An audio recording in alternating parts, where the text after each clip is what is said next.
Good day, everyone. We are the Group 4 reporters, and our topic will be all about fundamentals of group dynamics. So, first, let us know what is the learning outcomes. At the end of this chapter, the learners should be able to explain the fundamentals of group and group dynamics, and determine the concepts, characteristics, and types of group, and illustrate the difference between formal and informal groups. So we're getting started. This chapter dwells on the fundamentals of group and group dynamics, which include the forces found in small groups, concepts involving social groups, special properties of groups, types of groups, characteristics of groups, and kinds of formal and informal groups. So now let's move on to the next topic, which is group. So first, I will define what a group is. A group is defined as two or more persons engaged in a social interaction.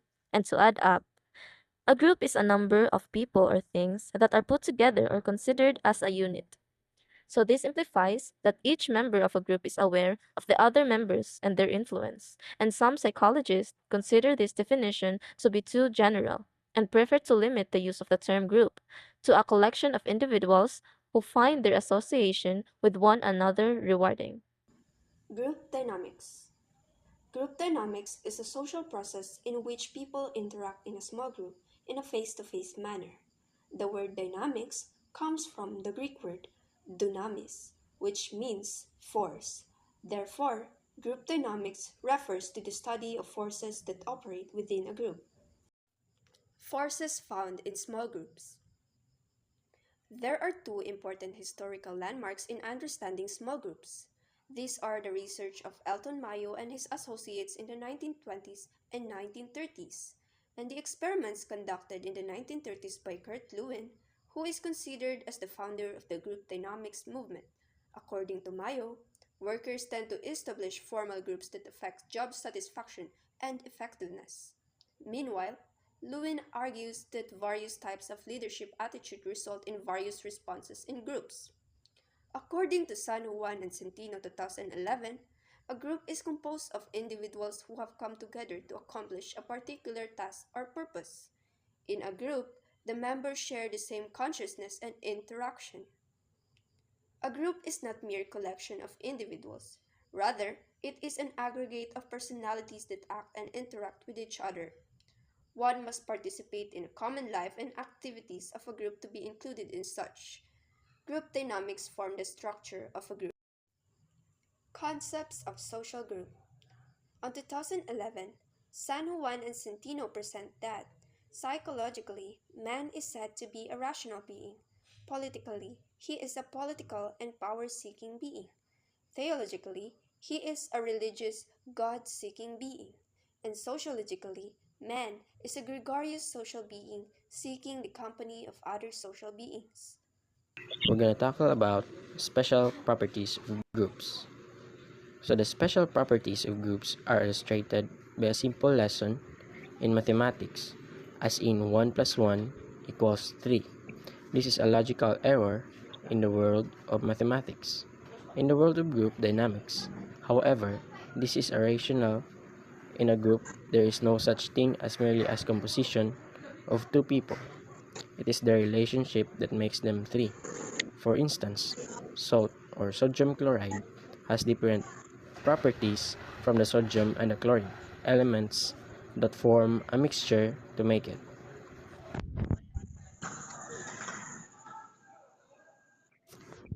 Next, we're going to talk about the types of groups. So, group types are classified as formal or informal in nature. Formal work groups are established by an organization to achieve its goals. So, there are two types of group. So, what is group anyway? Groups are defined by how they think of themselves. The two types of group are primary and secondary. These types are generally classified as follows. So, the primary group is characterized by physical association and cooperation among its members. This affects the formation of the social nature and ideals of a person. It involves the sympathy and mutual identification as a form of expression. Next is the secondary group. So, secondary group comprises members who are aware that they have a personal relationship with the group. However, they do not feel bound with each other except in times of social crisis. They can be separated from each other by distance or lack of physical contact, but they can still communicate with each other through telephone, the internet, and so on.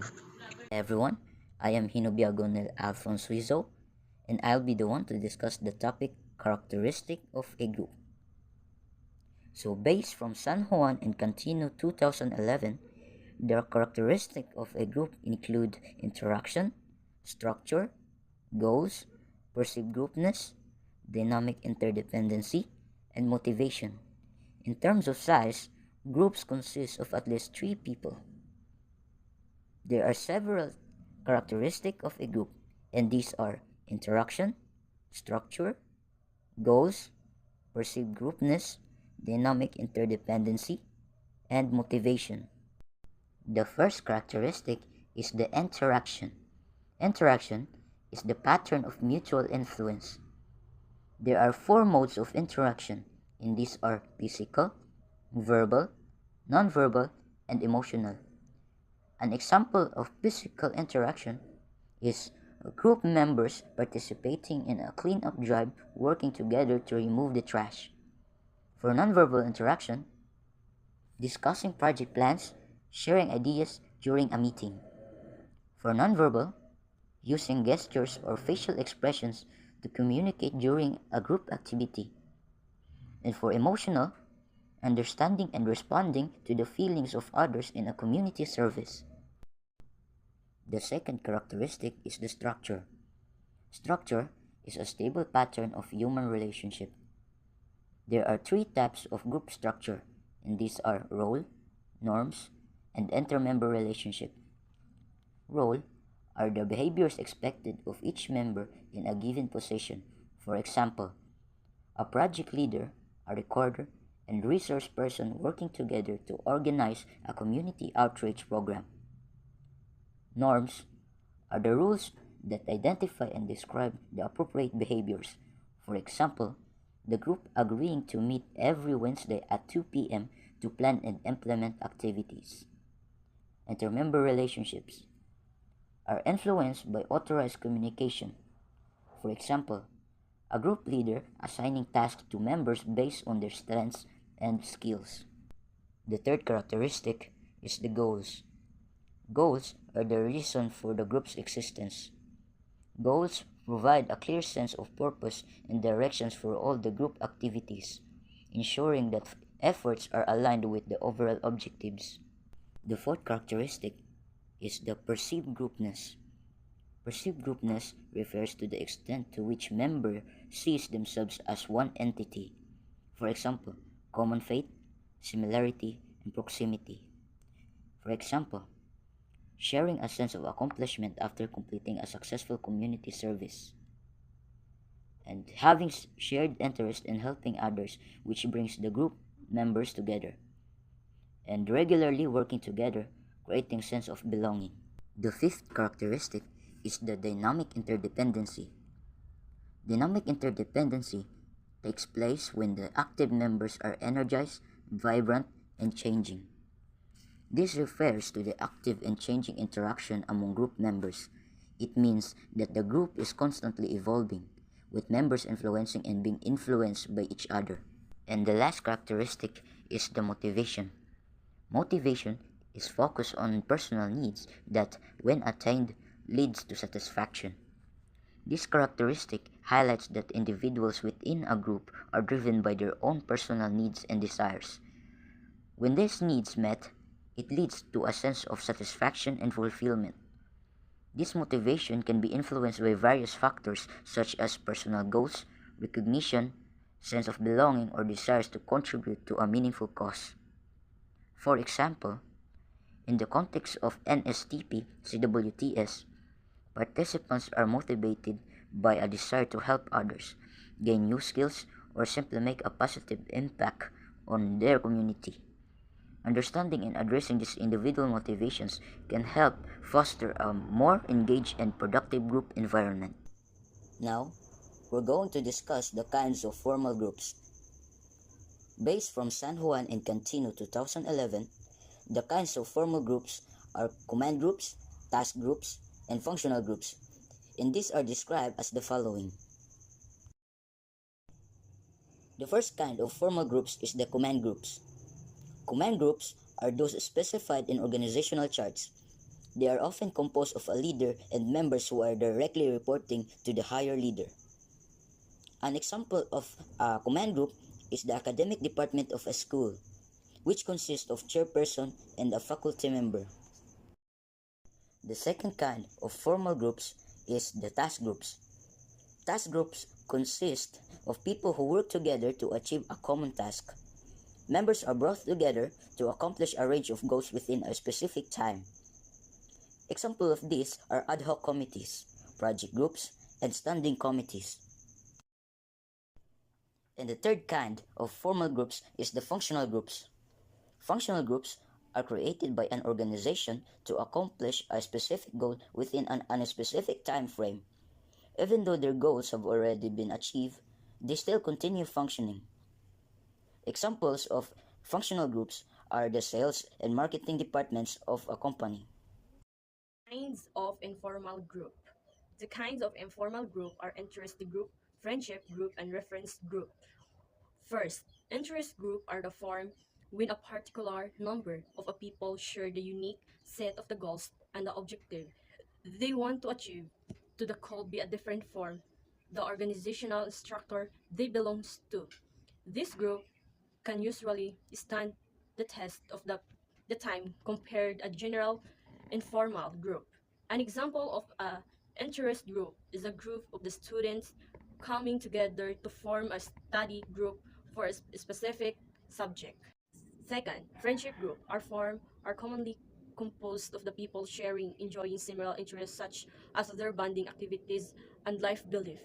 People find comfort in this group because those who would be be in their circle, and there can be the most vulnerable state. Example of this exercise group or friends who gather to have a jamming session. Third is reference group, are composed of people who evaluate their action through social validation and social comparison. Social validations give way to individuals to justify their behaviors, whereas in a social comparison, the member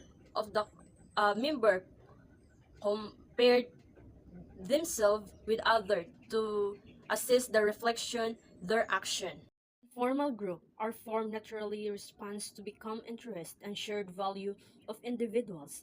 They are created not for accomplishment or organizational within specified for free. Members are free invite to join other people, be a part of group. Meeting of informal group are convened for a different purpose as for information, advice, decision making, negotiation, coordination, and creative thinking. A commit can hold the specific type of meeting in which certain members are appointed as a lead depending on the issue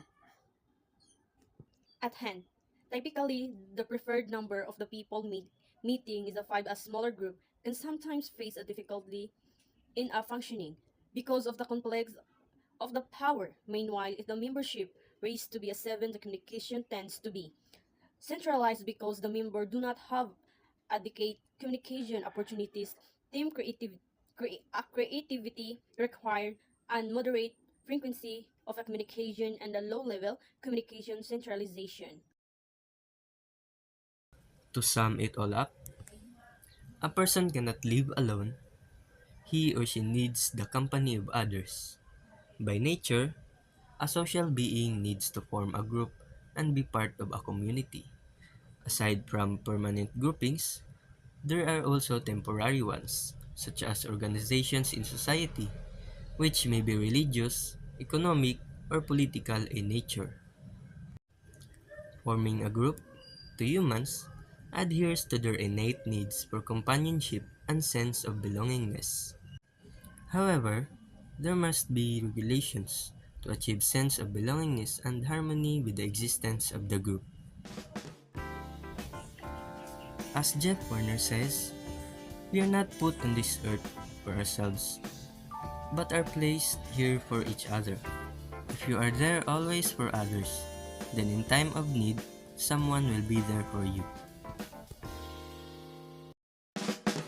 Thank you for your time today. I hope this information was helpful, and I look forward to any question or feedback you may have. Goodbye.